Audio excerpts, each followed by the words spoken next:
this week's craft, you're going to need an eraser, pair of scissors, some sort of marker. You can use permanent marker, pen, something to make a darker line. I use a really thin fine point Sharpie, but you can use an ink pen, a pencil sharpener if you need it, or a mechanical pencil, some sort of coloring tool. You can use markers, crayons. I'm going to use colored pencils. And then you need a plain white sheet of paper. You can use construction paper, you can use drawing paper, you can use paper from your printer. I have just a regular piece of construction paper. And this is how we're going to go. So to start, you want to fold your paper in half. Make sure your corners line up. Like that. And you're going to fold it all the way down the line. Now, if you don't have a pair of scissors, what we're going to do next, you can do without. You'll just have to be very careful. So, this is going to be our working area right here. Up here, we don't need this, so we're going to flip it over and fold this piece down as far as you can till you meet the front edge of that triangle that you made. So when I flip it over, you can't see that back edge anymore. Now if you don't have a pair of scissors, what you're going to do is you're going to take your fingernails, if you have them. If not, just go back and forth, unfold it, run your fingernails across the top of this fold. Do it one way, then you're going to flip it over, fold it the other way, and do it again. This makes the paper easier to tear when we go to tear it. So once you have it done it both ways, I'm going to pull it out, start in the corner, and then pull. There you go. Now we have a square sheet of paper. We don't need this. We're just going to set it to the side. So now we have our square sheet of paper. And we're going to take it and fold it again. Want to get it as even as you can all the way across. And fold it down. If you need to adjust it, that's okay. Try not to make your creases too big before you have where you need to go. Now, I always use my nails to hard crease those, but you only want to do it once because we're not going to rip it anymore. And then what you should have is 4 corners, 4 triangles. One of these triangles we're not going to use, so we'll leave it alone. But the other 2 triangles you're going to create a room in. So I'm going to do my flooring here, and then I'll have some sort of wall. This will be my wall. And then this will be a wall as well. Okay? Now you can choose to look at, say, a corner in your house and use that. I'm going to make up my own little home. So a few things to include in your room if you're not basing it off a corner in your house is a door or a window. In this drawing I include both because I like doors and windows. They let light into my house. They're lovely.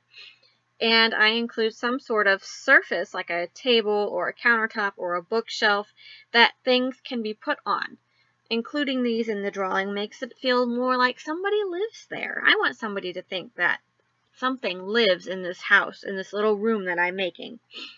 So definitely think about those things and how you're going to put them into these 2 triangles of our room.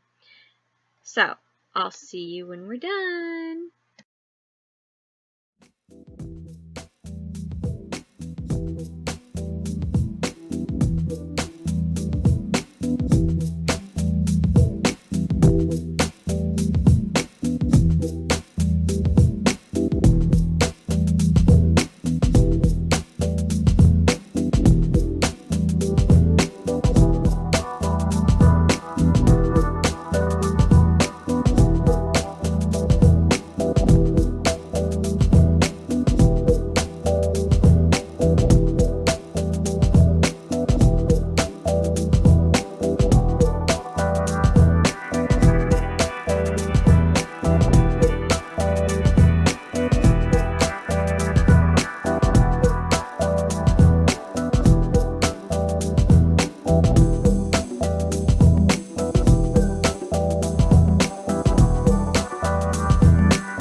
Alright, once you have your 3 sides drawn, I have 2 walls and a floor, and then I left the space between my 2 walls blank because we're going to work with that later.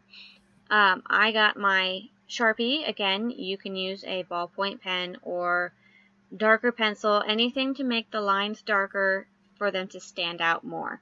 And I'm just going to go over all of my light lines and make stuff stand out. If you don't want it to stand out, don't put a darker line over it. When I go to do my coloring, I like to emphasize some of my details with darker colors instead of a black line. So there are options. If you decide if you didn't go over it in black to begin with, if you decide you want to, you can go back over it. Color pencil and marker can lay over each other all the time. So I'm going to finish outlining this, and I will see you when we're done.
As you can see here, I have finished my inking and I'm almost done with my coloring. Coloring takes me a really long time, so I decided to speed forward into this and let you see my almost finished product.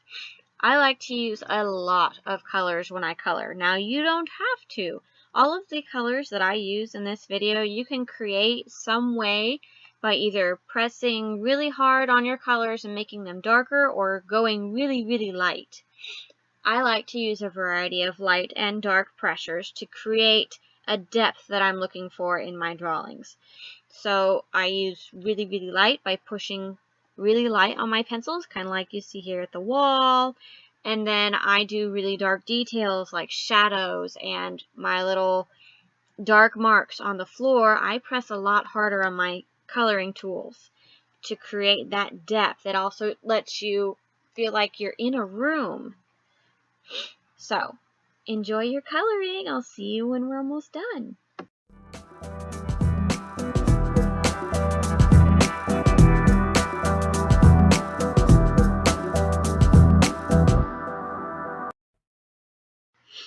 Now that we have finished our coloring, we have 2 walls and a floor. We're going to fold again in half where our previous lines were, going both ways just to make sure those lines are definite. We know where they are. If you have a pair of scissors, you can go ahead and cut along the lines between our 2 rooms right here and cut out that white space and tape, and we'll continue with that. If you don't have scissors, don't worry. You can separate it the same way we did before by using your nails. Crease it really good just where the white meets the wall. Don't crease on the other side because that's your floor. So we're going to crease, going to go back and tear very carefully. Now I kind of messed up and I made a little tear and it took off the top of my room. Sad, but it happens.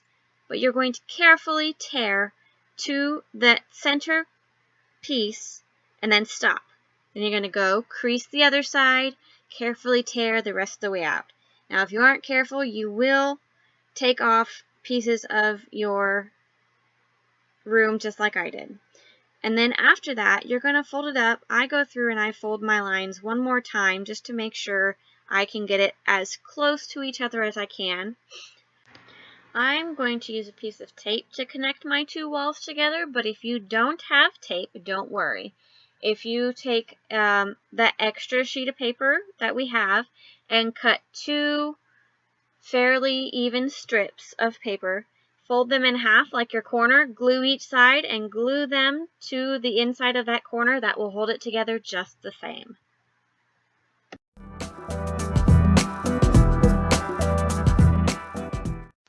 And here is our finished project. You can see here I have two walls, my floor, it's taped together to stand up. I used a lot of detail in this, but remember, your detail can be done with just your simple colors. Just use light or dark pressure to get it. So, feel free to share this with us, share your project with us on our Instagram or Facebook. Thanks for watching, and I hope you had fun.